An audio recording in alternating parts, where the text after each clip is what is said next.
मानव समाचार, मानवता के हक में। जिंदगी जिंदा दिली का नाम है, मुर्दा दिल क्या खाक जिया करते हैं। इसकस लाइब्रेरी के ज़ेर एहतमाम और अराकीन जिंदा दिलान मालेगांव की जानिब से गुज़िश्ता शब एक पुरमज़ाह तकरीब का इनेकाद किया गया। इस तकरीब की खासियत ये थी कि अपने ज़िंदगी में की गई हकीकी शरारतों को शहर के मशहूर और नामवर लोगों को माइक पर आकर बयान करना था। इस तकरीब में शहर के कई मुअज़्ज़िज़ीन हाजिर हुए, जिनमें से कुछ लोगों ने महज तमाशाई या नाज़रीन का रोल निभाया तो कुछ लोगों ने अमली तौर पर हिस्सा लिया। जहां एक तरफ शहर के इन नामवर लोगों ने सामईन को हंसा हंसा कर लोटपुट कर दिया, वहीं दूसरी तरफ ये सोचने के लिए मजबूर कर दिया कि बचपन की शरारतों और शैतानियों के बावजूद इन शख्सियात ने जब अमली ज़िंदगी में कदम रखा तो समाज के तई अपनी जिम्मेदारी को बड़ी ही संजीदगी के साथ निभाया। इस पुरमज़ाह तकरीब का मकसद हरगिज़ किसी की तज़हीक करना नहीं है, बल्कि आज के इस पुरआशुब दौर में दुखी लबों को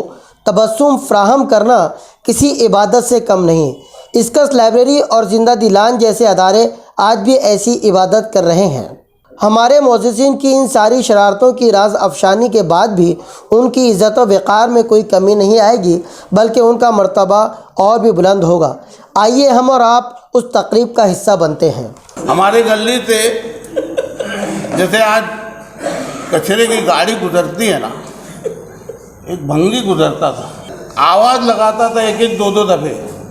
औरतें निकली तो ठीक है, नहीं तो छोटी सी गाड़ी रहती थी लेके आगे बढ़ जाता था। औरतें कान खड़क ये रहती थी, वो भंगे आया, आवाज़ लगाया कि बाहर निकलो, और आवाज़ का स्टाइल उसका ऐसे ही था, बाय ए बाय। अब एक दिन मेरी रोज़ की आदत है नमाज पढ़ने की, घूम के आने की, और फिर एक आध डेढ़ घंटे बाद मैं घर आता हूँ। घंटी बजा रहा हूँ, आवाज़ दे रहा हूँ, कोई निकल ही नहीं रहा है।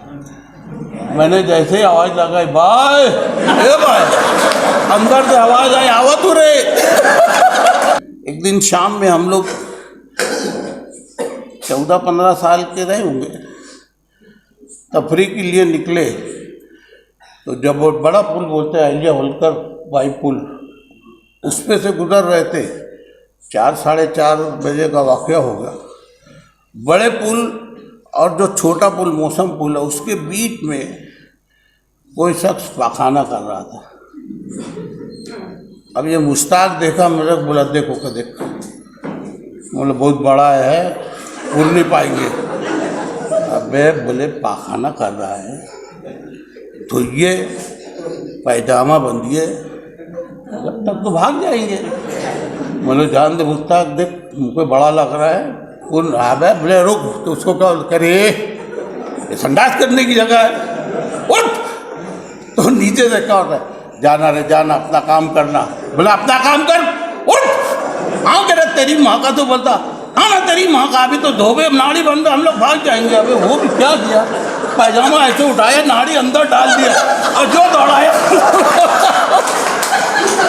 पता ही नहीं चल रहा था कि कौन पहले किधर भाग रहा है।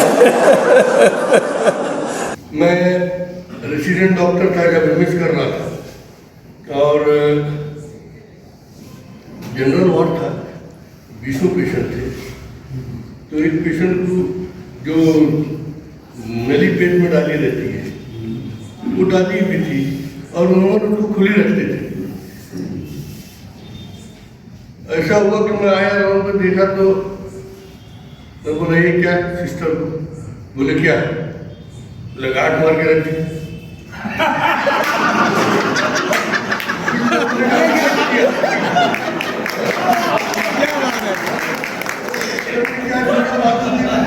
हंसने लगी,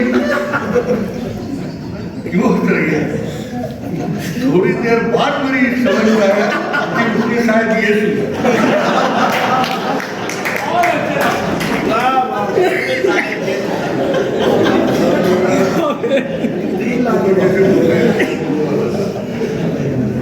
मैं यहीं पर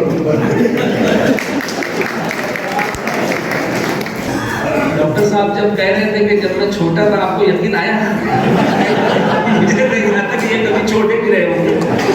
हाथी जितना भी बच्चा हो बहुत बड़ा है। सदर मजलिस मेरे हॉस्टल में अजय सिंह नाम का लड़का था। एक दिन उसने उसके रूम को हम लोग शरीफ लोग थे, यानी अल्लाह ताला इस्तिकामत की दात देना चाहिए, मुस्तकिल मिजाजी थी। रोज सुबह उठते थे, जाते जाते उसके रूम बाहर से बंद करके चले जाते। उसने वार्डन से शिकायत कर दी, वार्डन के पास गया, हॉस्टल के सुपरिटेंडेंट के पास गया, बोले सर मेरा ना रूम कोई बंद कर दे। वार्डन ने बोले इडियट, भाग रोज मेरा बंद कर दे, मैं कुछ नहीं कर रहा। अल्लाह खुदा गवाह है कि वार्डन का दरवाजा इतनी दफे बंद किया हम लोगों ने। कभी कभी ऐसा होता था, सुबह हमारी ड्यूटी रहती थी, सुबह उठे जाके उसका दरवाजा बाहर से कड़ी। एक दिन एक दफे मैं ऐसे गया, ऐसे कड़ी लगाने के लिए आगे किया तो सर दरवाजा खोल के मैं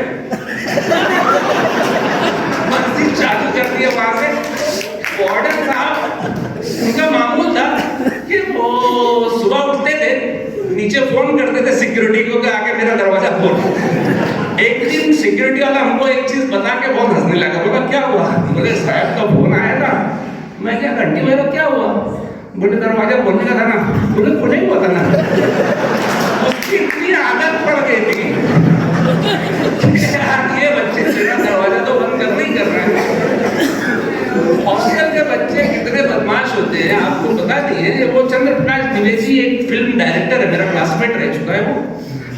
बीच में उसने महाभारत सीरियल भी बनाई थी और एक पिंजर पिक्चर भी आई थी और बहुत सारी फिल्में आई थी। उसके डायरेक्टर है, वो बड़ा राइटर डायरेक्टर है।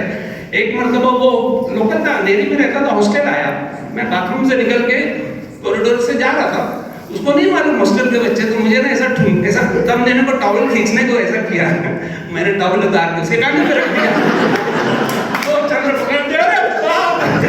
उसको लगा कोई अंधा होता है। अभी भी हमारी बात होती है चंद्र प्रकाश द्विवेदी से, तो अभी भी याद करते हैं, बोले साला और सबको सुनाते रहता है मैंने ऐसा किया तो उसने टॉवल मेरे कांधे पे रख दिया। तो दोस्तों ये जो शरारतें होती है ना, एक्चुअली यही जिंदगी का हासिल है। यही जिंदगी का हासिल है कि हम लोग ऐसे दौर में भी मुस्कुरा रहे। देखिए अभी मैं आ रहा था, मैं यानी हमारे यहाँ पर हॉस्पिटल में नमाज होती है, डॉक्टर साहब मैं ही पढ़ाता हूँ मेरे बातों में। अल्हम्दुलिल्लाह मेरा एक आलिम है नमाज पढ़ने की, मैं नमाज पढ़ा बाजू में थोड़ा पीछे रख के खड़ा हूँ, अल्लाह अकबर। अचानक नमाज पढ़ते पढ़ते मैं अचानक मोबाइल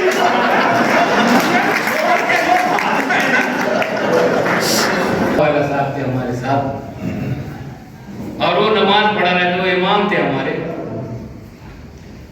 पढ़ाते पढ़ाते बाद जब वो कायदे में बैठे, उसके बाद जब सलाम देने के बाद एक बार जैसे ही बोले अस्सलाम वालेकुम रहमतुल्लाह, अरे आप बोले पूरा 100 रुपया चला हुआ।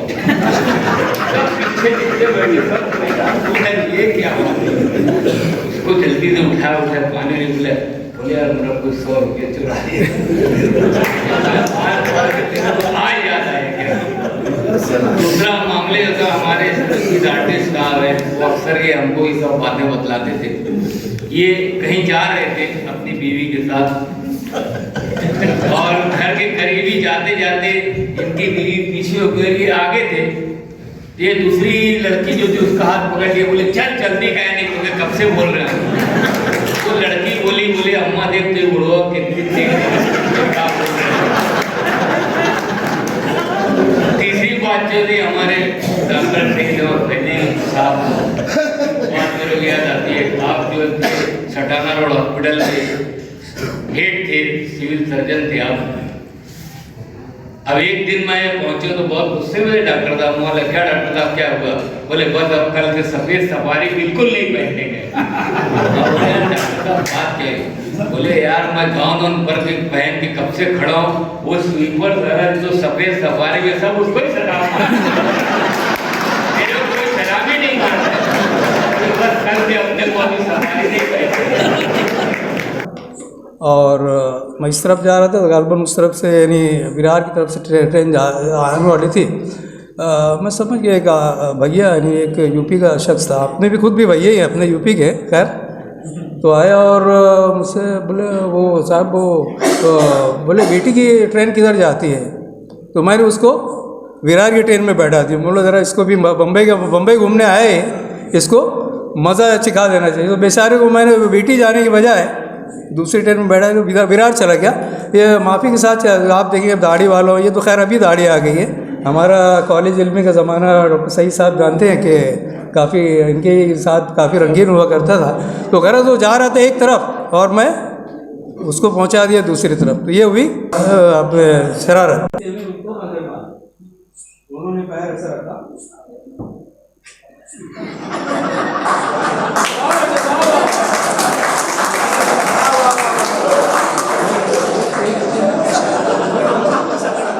दूसरे की बारी है, इधर आ गए।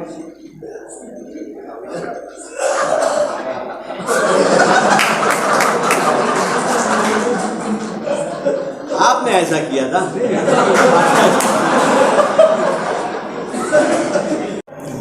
और बोले सवाले हजरत हैं क्या? ये नहीं थे, वापस आ गए। दूसरे दिन जब सवाले मिला तो रशीद बोले अबे बोले सवाले मैं तेरे घर गया था, तू कहाँ गया था? बोले तय है रे। बोले कहाँ है? बोले मुरी घर वाली बोले कौन माठोड़े आवारा तुमके पूछे। मैं जब वहाँ पहुँचा तो पहली तरावी ख़त्म हो चुकी थी। एक बड़े मियाँ बैठे थे, सर पे हाथ रख के उदास। बोलो चच्चा कहाँ हुआ, कोई तकलीफ? अबे बोले साले नमाज पढ़े आवा थे, इनकी मजाक करा थे। बोलो हुआ का? बोले देख एक जूतवा मोरा छोड़ दिए और एक जूतवा औका छोड़ दिए। मैं बोलो चच्चा अभी के किए थे, थोड़ी देर तुम बैठो, आप ही समझ में आएगी। थोड़ी देर के बाद उनका लड़का आया भागते भागते, कहा अब्बा तुम भी अजीब हो यार, एक जूता तुमरा पहन के आओ, एक मोरा पहन के आओ, मैं घरा पे ढूंढ रहे हो।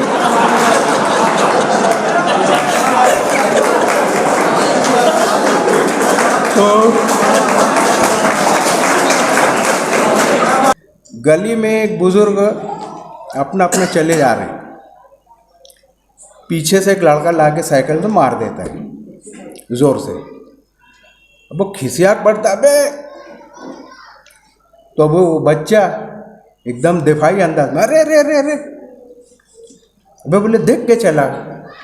तो बच्चा बोले अरे तुम तो किनारे चलो।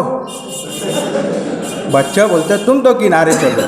तो बुजुर्ग कहते हैं बोले आप कितनी किनारे चलो? क्या ढाबा ढाबा चलूँ? बोले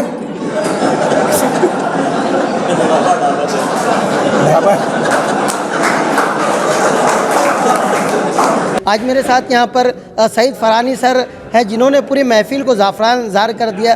सर इस तरह की महफिल जो है आज के हम देखते हैं कि डिप्रेशन का दौर है, अलग अलग वबाई अमराज से लोग परेशान हैं, तो लोगों की जहन को कुछ फरहत बख्श लम्हात बख्शने के लिए इस तरह की महफिल का कितना अहम रोल है? पॉइंट कर लेंगे कि आज की जो ये दुनिया में जिस तरीके से हालात हैं, मैं समझता हूँ कि आज अगर आप लोग सोशल मीडिया पे हैं तो देखते होंगे कि किस तरीके से ये स्टैंड अप कॉमेडियंस जो है पूरी दुनिया में स्टैंड अप कॉमेडियंस का बहुत क्रेज़ हो चुका है। उसकी एक वजह यह है कि पूरी दुनिया में इतने स्ट्रेस से गुजर रहे हैं लोग, इतने तनाव से गुजर रहे हैं कि उसको स्ट्रेस को कम करने के लिए ये हंसी और जो कहकही जो है वो ज़रूरी हो गया है। आपको पता नहीं होगा शायद कि हम लोगों ने जो यहाँ पर फ्री एहतमाम किया था, यानी यहाँ के मालेगांव के जिंदा दिलान ने, लोग हज़ारों रुपये का टिकट लेकर 20 मिनट हंसने के लिए देते हैं, सिर्फ 20 मिनट हंसने के लिए हज़ारों रुपए देते हैं। और हम लोग माशाल्लाह 2 घंटे की इतनी बेहतरीन महफिल और फ्री ऑफ चार्ज थी, तो मैं समझता हूँ मुबारकबाद के काबिल है जिंदा दिलान कि उन्होंने इतनी अच्छी तकरीब का इनेकाद किया और उसका रोल बहुत बड़ा है। लेकिन वैसे भी मालेगांव के लोग वैसे भी कभी तनाव में दिखे नहीं। मैंने सुना है कि कोरोना वायरस की इंटरनेशनल कॉन्फ्रेंस हुई थी, सब लोग बहुत बढ़ के सब वायरस बोल रहे थे। मैंने लंदन कवर किया, मैंने अमेरिका गए, एक जो वायरस का ग्रुप था बहुत मुंह उतार के बैठा था, बोले तेरे को क्या हो गया? बोले मालेगांव में पोस्टिंग थी, साले कोई डरते ही नहीं थे मुझसे यहाँ पर। माशाल्लाह बहुत बड़ा रोल रहा है इसका। सर ये आप लोगों ने बज़्म जिंदा दिलान ने ये पूरा जो है मेज़बानी की, इस पूरी मज़ाहिया तकरीब की, आप क्या कहना चाहेंगे? इसके पीछे मकसद क्या था आप लोगों का?